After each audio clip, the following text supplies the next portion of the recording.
Hey everyone, in today's video we're going to talk about disturbances in the acid-base balance. So there's four different types of acid-base disturbances. There's respiratory acidosis and respiratory alkalosis. So respiratory acidosis has to do with too much CO2 in your body, and this might have to do with impaired gas exchange, or maybe you just there's airway obstruction as well. So that's respiratory acidosis. Respiratory alkalosis is when you don't have enough CO2 in your body, and that might be a result of anxiety, or maybe you're just not getting enough oxygen in the system. The other two acid-base dysfunctions are metabolic acidosis and metabolic alkalosis. So metabolic acidosis is when there is a decrease in HCO3, which is also called bicarbonate. And when there's a decrease in this, that might be due to ketoacidosis or renal dysfunction. Metabolic alkalosis has to do with an increase in HCO3 in the blood. So this might be due to vomiting or an excess of diuretics.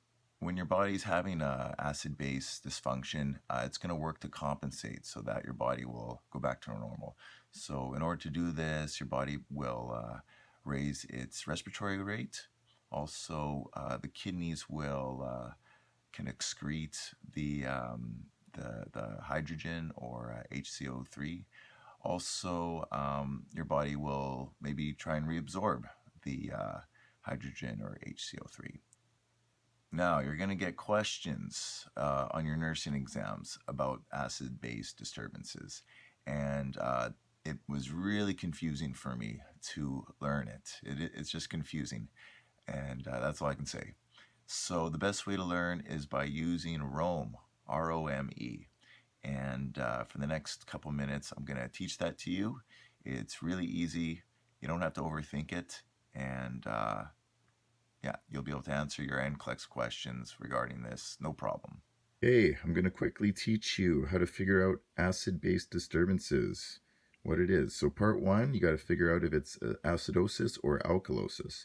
So if the pH is above the normal of 7.45, it's alkalosis. If the pH is under 7.35, there's too much acid in the body. It's acidosis. And then part two, figuring out if it's respiratory or metabolic. We use the trick ROME. So you write out ROME and then you write respiratory opposite, metabolic equal. And then that helps you write out the next diagram on the right. So respiratory. So if the pH is high and the pCO2 is low, so under the normal range of 35, then it's respiratory. If your pH is low and your pCO2 is high, above the normal range, then it's respiratory. Okay, then it'll be a respiratory acidosis.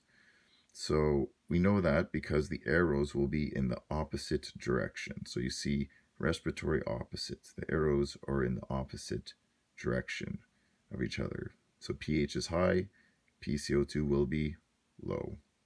Okay? Now you'll know it's metabolic if the arrows are the same. And you notice the difference. Instead of CO2, we're using HCO3. So remember that, okay? So if the pH is high, okay, alkalosis, that you figured out in part one, HCO3 will also be high, above the normal range of 26. So then you'll know it's respiratory. So in that case, respiratory alkalosis.